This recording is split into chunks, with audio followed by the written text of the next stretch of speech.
Hello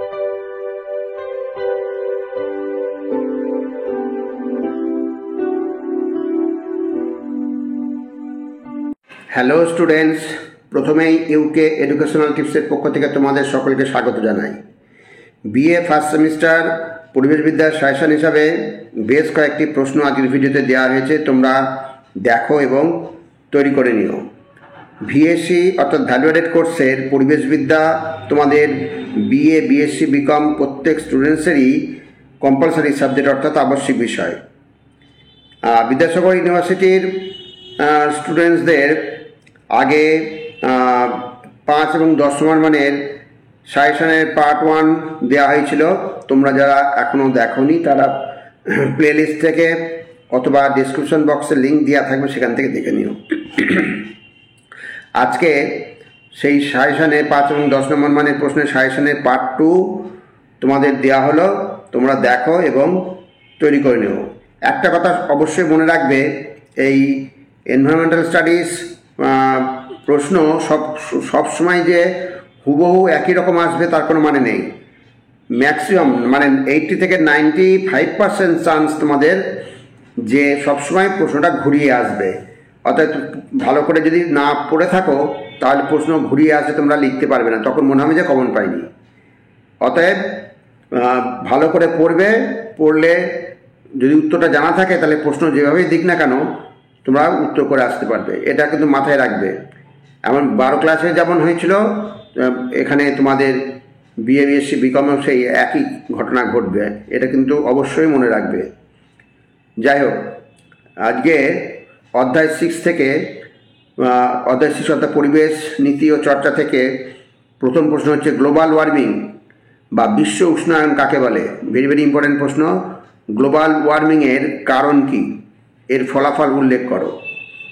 next, greenhouse effect কি, greenhouse প্রভাবের ক্ষতিকর দিকগুলি উল্লেখ করো। গ্রিনহাউস প্রভাব নিয়ন্ত্রণে ভারতের লক্ষ্য কি এবং এক্ষেত্রে কি পদক্ষেপ নেওয়া হয়েছে। 3 নম্বর, গ্রিনহাউস প্রভাব এবং বিশ্ব উষ্ণায়ন অর্থাৎ গ্লোবাল ওয়ার্মিং নিয়ন্ত্রণের উপায়গুলি কি কি। আর 4 নম্বর, ওজোন গহ্বর কি বা ওজোন হোল, ওজোন গহ্বর সৃষ্টির কারণগুলি লেখো। পরিবেশের উপর ওজোন গহ্বরের ক্ষতিকর প্রভাবগুলি উল্লেখ করো। ভেরি ভেরি ইম্পর্টেন্ট প্রশ্ন প্রত্যেকটাই। আর আমি আবার বলছি যে প্রশ্ন ঘুরিয়ে আসতে পারে, বিভিন্ন রকমভাবে ঘুরিয়ে গল্পের ছলেও আসতে পারে, কিন্তু তোমাদের মাথায় রাখতে হবে উত্তর যদি জানা থাকে তোমরা একটু বুঝে নিয়ে লিখতে হবে। প্রশ্ন কিন্তু সবসময় যে হুবহু একই টাইপের আসবে এর কোনো মানে নেই। বিশেষ করে পরিবেশবিদ্যার প্রশ্ন সবসময় একটু ঘুরিয়ে আসে। এবার 4 নম্বর, ওজোন গহ্বর কি, ওজোন গহ্বর সৃষ্টির কারণগুলি লেখো। পরিবেশের উপর ওজোন গহ্বরের ক্ষতিকর প্রভাবগুলি উল্লেখ করো। এইবার নেক্সট, টিকা লেখো। পরিবেশ সংরক্ষণ আইন, জল দূষণ নিয়ন্ত্রণ আইন, বায়ু দূষণ নিয়ন্ত্রণ আইন, তারপরে নেক্সট হচ্ছে বন্যপ্রাণী সুরক্ষা আইন, অরণ্য সংরক্ষণ আইন, আর 5 নম্বর হচ্ছে ভূমি দূষণ নিবারণ আইন। এইগুলো কিন্তু প্রত্যেকটাই তোমরা কম বেশি ভালো করে পড়বে, কারণ এটা যখন তখন যে কোনোভাবে, ছোটো প্রশ্ন হোক বড় প্রশ্ন হোক, যে কোনোভাবে আসতে পারে। এবার নেক্সট, অ্যাসিড বৃষ্টি বা অম্ল বৃষ্টি কাকে বলে, এর কারণ কি, পরিবেশের উপর অ্যাসিড বৃষ্টির প্রভাবগুলি লেখো। প্রত্যেকটাই ইম্পর্টেন্ট প্রশ্ন, মানে কিভাবে দেবে সেটা হচ্ছে আলাদা ব্যাপার, কিন্তু এই সংক্রান্ত ম্যাটার থেকে তোমাদের প্রশ্ন আসবে। এইবার নেক্সট হচ্ছে পরিবেশ আইন বলতে কি বোঝো, পরিবেশ আইনের উদ্দেশ্য ও প্রয়োজনীয়তা লেখো। এইবার নেক্সট প্রশ্ন হচ্ছে 8 নম্বরে, টিকা লেখো। Kyoto protocol, very very important প্রশ্ন। Montreal protocol, CBD convention on biological diversity, এবং হচ্ছে CITES convention on international trade in endangered species of wild fauna and flora. খুব ভালো করে এগুলো তৈরি করবে। তোমরা যদি বারবার পড়ো তাহলেও কিন্তু তোমাদের আয়ত্তে চলে আসবে, এমন কিছু কঠিন নয়। এবার অধ্যায় 7, মানব সম্প্রদায়, জনসংখ্যা ও পরিবেশ। এটা চ্যাপ্টারটা বহু বড়, এখান থেকে কেটে ছেটে অল্প কটা প্রশ্ন দেওয়া হয়েছে, এটা করতেই হবে, এগুলো বাদ দেওয়া যাবে না। পরিবেশ আন্দোলন কাকে বলে? পরিবেশ আন্দোলনের উদ্দেশ্য কী? নেক্সট, চিপকো আন্দোলন ও নর্মদা বাঁচাও আন্দোলনের নেতৃত্ব দেন কারা? এই দুটি আন্দোলন সম্পর্কে বর্ণনা করো। খুব ভালো করে তৈরি করবে পরিবেশ আন্দোলন। পরিবেশ আন্দোলন থেকে প্রশ্ন আসার চান্স 100% রয়েছে। যে কোনোভাবে যে কোনো কর্নার থেকে প্রশ্ন আসবে। এবার সাইলেন্ট ভ্যালি আন্দোলন কোথায় কিভাবে ঘটেছে? এই আন্দোলনের পরিবেশগত গুরুত্ব উল্লেখ করো। অথবা এইভাবে না এসে অন্যরকমভাবে আসতে পারে, পরিবেশ আন্দোলনের সংজ্ঞা দাও। যে কোনো পরিবেশ আন্দোলনের উদাহরণ সহ তার সামাজিক গুরুত্ব আলোচনা করো।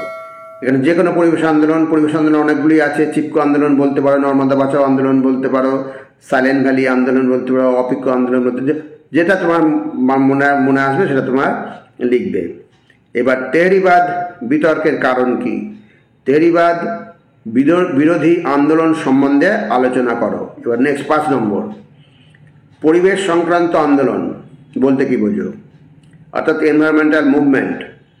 আর এই প্রশ্নটা যদি আসে তাহলে তোমার সংক্ষিপ্ত আকারে লিখবে, ভারতবর্ষে পরিবেশ সংক্রান্ত আন্দোলনের ব্যাপারে সংক্ষিপ্ত বিবরণ দাও। তা ভারতবর্ষে পরিবেশ সংক্রান্ত আন্দোলন অনেকগুলি রয়েছে। তা ওই সমস্ত এনভায়রনমেন্টাল মুভমেন্টের নাম উল্লেখ করে অল্প অল্প করে প্রধান কথাগুলো তোমরা লিখবে। 10 নম্বর প্রশ্ন হিসাবে এটাই আসলে 5 নম্বরে আসবে না, 10 নম্বরে আসবে। এনভায়রনমেন্টাল এথিক্স বা পরিবেশ নীতি বা পরিবেশগত মূল্যবোধ কাকে বলে? এটা 2 নম্বরও আসতে পারে। এনভায়রনমেন্টাল এথিক্স বলতে কি বোঝো বা কি? আর বড় প্রশ্ন হিসেবে আসে এর সঙ্গে এইভাবে আসবে, পরিবেশ রক্ষায় এর ভূমিকা কী? এর ভূমিকা বলতে এনভায়রনমেন্টাল এথিক্স অর্থাৎ পরিবেশগত মূল্যবোধের ভূমিকা কী। খুব ভালো করে পড়বে, এটা ভেরি ভেরি ইম্পর্টেন্ট প্রশ্ন। এবার নেক্সট হচ্ছে মানবাধিকার কাকে বলে? মানবাধিকার রক্ষায় উত্তর দক্ষিণ বিতর্ক বলতে কি বোঝো? খুব ভালো করে পড়বে, নর্থ সাউথ ডিবেট। এটা কিন্তু ইম্পর্টেন্ট প্রশ্ন। এটা অতীতেও অনেকবার কলেজে এসছে, কলেজের পরীক্ষায়। তা তোমাদের আসার চান্স শুরু হয়েছে, তোমরা দেখে যাও। নাম্বার তো মাত্র থাকবে তোমাদের অল্প, কটা প্রশ্ন তোমরা পাবে, এত বড় সিলেবাস। এবার অধ্যায় 8, পরিবেশগত দুর্যোগ ও বিপর্যয়। এখানে প্রথম প্রশ্ন হচ্ছে হ্যাজার্ড বা দুর্যোগ এবং ডিজাস্টার বা বিপর্যয় কি? দুর্যোগ ও বিপর্যয় কয় ধরনের ও কি কি? দুর্যোগ ও বিপর্যয়ের মধ্যে পার্থক্য কি? নেক্সট, দুর্যোগ কাকে বলে? প্রাকৃতিক দুর্যোগ ব্যবস্থাপনার বিভিন্ন ধাপগুলি সংক্ষেপে বর্ণনা করো। ভালো করে করবে 10 নম্বর হিসাবে। টিকা লেখো, ভোপাল গ্যাস দুর্ঘটনা, ভেরি ভেরি ইম্পর্টেন্ট প্রশ্ন। চেরনোবিল বিপর্যয়, বন্যা নিয়ন্ত্রণ ও প্রতিরোধ ব্যবস্থা। নেক্সট 4 নম্বর, প্রাকৃতিক বিপর্যয় কাকে বলে? যে কোনো দুটি প্রাকৃতিক বিপর্যয়ের পরিবেশের উপর প্রভাব সম্পর্কে আলোচনা করো। খুব ভালো করে পড়বে। এবার বিপর্যয় ব্যবস্থাপনা বলতে কি বোঝো? বিপর্যয় ব্যবস্থাপনার উদ্দেশ্য, নীতি ও গুরুত্ব লেখো। এই তোমাদের লাস্ট যে 3টে অধ্যায় থেকে প্রশ্ন প্রতিবারই এসেছে, এবার তোমাদেরও আসার চান্স রয়েছে। এইবার হচ্ছে ভূমিকম্প কিভাবে ঘটে? ভূমিকম্প প্রবণ এলাকাগুলিতে ভূমিকম্প পূর্ববর্তী ও পরবর্তী বিপর্যয় মোকাবেলা করার জন্য কী ধরনের বন্দোবস্ত করা হয়ে থাকে? অথবা এটা অন্যভাবে আসতে পারে, বিপর্যয় কি? ভূমিকম্প প্রবণ এলাকার বিপর্যয় মোকাবিলার বিভিন্ন ধাপগুলি উল্লেখ করো। এটা খুব ভালো করে করবে, সবগুলি করবে, কারণ কোনটা আসবে তো বলা যাচ্ছে না। আর তোমাদের সিলেবাস বহুত বড়, 10 নম্বরের প্রশ্ন মাত্র কটাই বা থাকবে? 2টো থাকবে। আর সেই জায়গায় তোমাদের সিলেবাসে বহু বড় সিলেবাস, কিছু করার নেই, পড়তেই হবে। এবার 7 নম্বর, বৃহৎ নদীবাঁধ এবং পরিবেশের উপর তার প্রভাব উদাহরণ সহযোগে বিবৃত করো। বনাঞ্চল ধ্বংসের ফলে পরিবেশের উপর কী ধরনের প্রভাব ফেলতে পারে? আর একটা বিশেষ প্রশ্ন দিয়েছি, এই প্রশ্নটা আগেও দিয়েছিলাম সম্ভবত, আমার খেয়াল নেই বলে আমি আরেকবার দিলাম। প্রশ্নটা ভেরি ভেরি ইম্পর্ট্যান্ট, তোমরা অবশ্যই এটা তৈরি করবে। এটা না করে তোমরা যাবে না। এখান থেকে যে কোনো কর্নার থেকে ছোটো হোক বড় হোক আসবে।